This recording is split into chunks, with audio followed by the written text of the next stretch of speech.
One of the biggest myths about the Israel-Palestine conflict is that it's been going on for centuries, all about ancient religious hatreds. In fact, while religion is involved, conflict's mostly about two groups of people who claim the same land, and it really only goes back about a century to the early 1900s. Around then, the region along the eastern Mediterranean we now call Israel-Palestine, been under Ottoman rule for centuries, was religiously diverse, including mostly Muslims and Christians, also a small number of Jews who lived generally in peace. It was changing in two important ways. First, more people in the region were developing a sense of being not just ethnic Arabs, but Palestinians, a distinct national identity. At the same time, not so far away in Europe, more Jews were joining a movement called Zionism, which said that Judaism was not just a religion, but a nationality, one that deserved a nation of its own. And after centuries of persecution, many believed a Jewish state was their only way of safety and saw their historic homeland in the Middle East as their best hope for establishing it. In the first decades of the 20th century, tens of thousands of European Jews moved there. After World War I, the Ottoman Empire collapsed, and British and French empires carved up the Middle East, the British taking control of a region it called the British Mandate for Palestine. At first, the British allowed Jewish immigration, but as more Jews arrived, settling into farming communities, tension between Jews and Arabs grew. Both sides committed acts of violence, and by the 1930s, the British began limiting Jewish immigration. In response, Jewish militias formed to fight both the local Arabs and to resist British rule. Then came the Holocaust, leading many more Jews to flee Europe for British Palestine and galvanizing much of the world in support of a Jewish state. In 1947, as sectarian violence between Jews and Arabs there grew, the United Nations approved a plan to divide British Palestine into two separate states.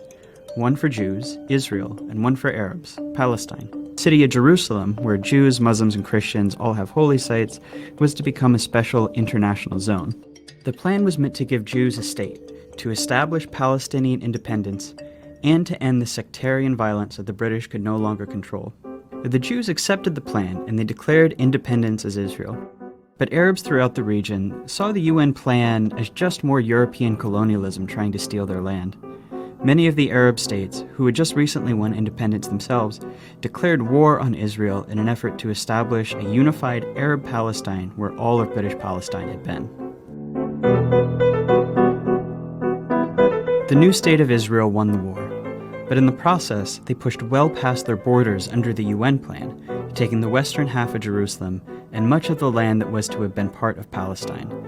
They also expelled huge numbers of Palestinians from their homes, creating a massive refugee population whose descendants today number about 7 million.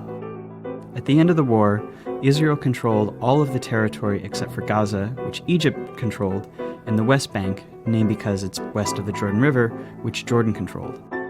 This was the beginning of the decades-long Arab-Israeli conflict. During this period, many Jews in Arab-majority countries fled or were expelled, arriving in Israel.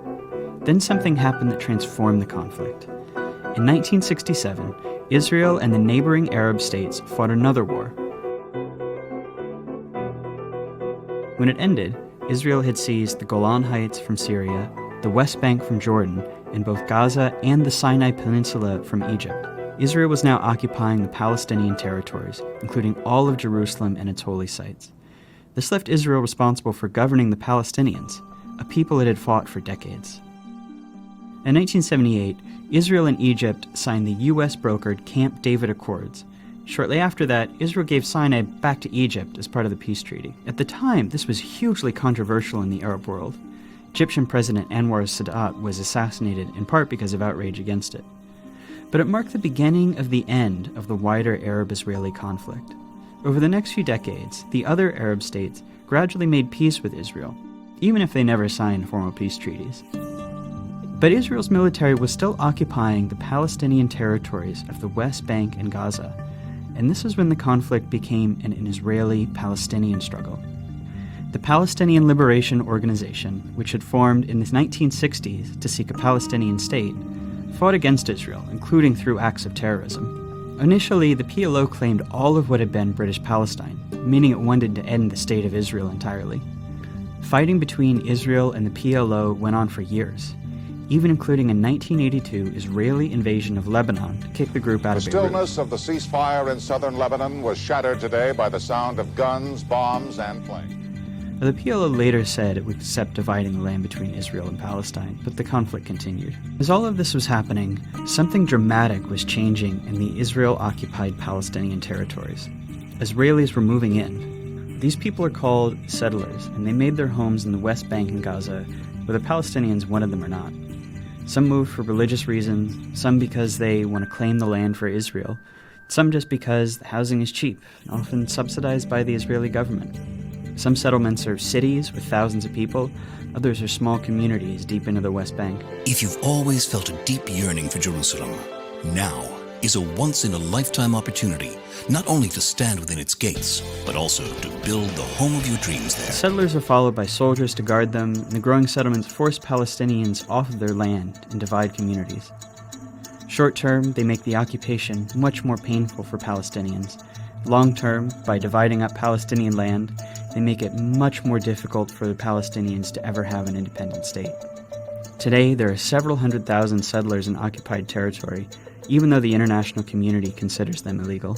By the late 1980s, Palestinian frustration exploded into the Intifada, which is the Arabic word for uprising.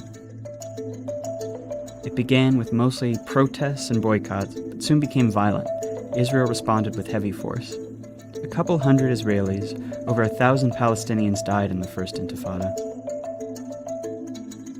Around the same time, a group of Palestinians in Gaza, considered the PLO too secular, too compromise-minded, created Hamas, a violent extremist group dedicated to Israel's destruction. By the early 1990s, it's clear that Israelis and Palestinians have to make peace. The leaders from both sides signed the Oslo Accords. This is meant to be the big first step toward Israel maybe someday withdrawing from the Palestinian territories and allowing an independent Palestine. The Oslo Accords established the Palestinian Authority, allowing Palestinians a little bit of freedom to govern themselves in certain areas. Hardliners on both sides opposed the Oslo Accords. Members of Hamas launched suicide bombings to try to sabotage the process. The Israeli right protests peace talks with ralliers calling Prime Minister Yitzhak Rabin a traitor and a Nazi. Not long after Rabin signs the second round of Oslo Accords, a far-right Israeli shoots him to death in Tel Aviv. This violence showed how extremists on both sides can use violence to derail peace, keep a permanent conflict going as they seek the other side's total destruction. That's a dynamic that's been around ever since. Negotiations meant to hammer out the final details on peace drag on for years, and a big Camp David summit in 2000 comes up empty. Palestinians come to believe peace isn't coming, rise up in a second intifada, this one much more violent than the first. By the time it wound down a few years later, about 1,000 Israelis and 3,200 Palestinians had died. The second intifada really changes the conflict. Israelis become much more skeptical that Palestinians will ever accept peace or that it's even worth trying. Israeli politics shift right, the country builds walls and checkpoints to control Palestinians' movements. They're not really trying to solve the conflict anymore, just manage it. The Palestinians are left feeling like negotiating didn't work, and violence didn't work, and that they're stuck under an ever-growing occupation with no future as a people. That year, Israel withdraws from Gaza. Hamas gains power, but splits from the Palestinian Authority in a short civil war, dividing Gaza from the West Bank. Israel puts Gaza under a suffocating blockade, and unemployment rises to 40%. This is the state of the conflict as we know it today. It's relatively new, and it's unbearable for Palestinians. In the West Bank, more and more settlements are smothering Palestinians, often respond with protests and sometimes with violence, though most just want normal lives. In Gaza, Hamas and other violent groups have periodic wars with Israel. The fighting overwhelmingly kills Palestinians, including lots of civilians.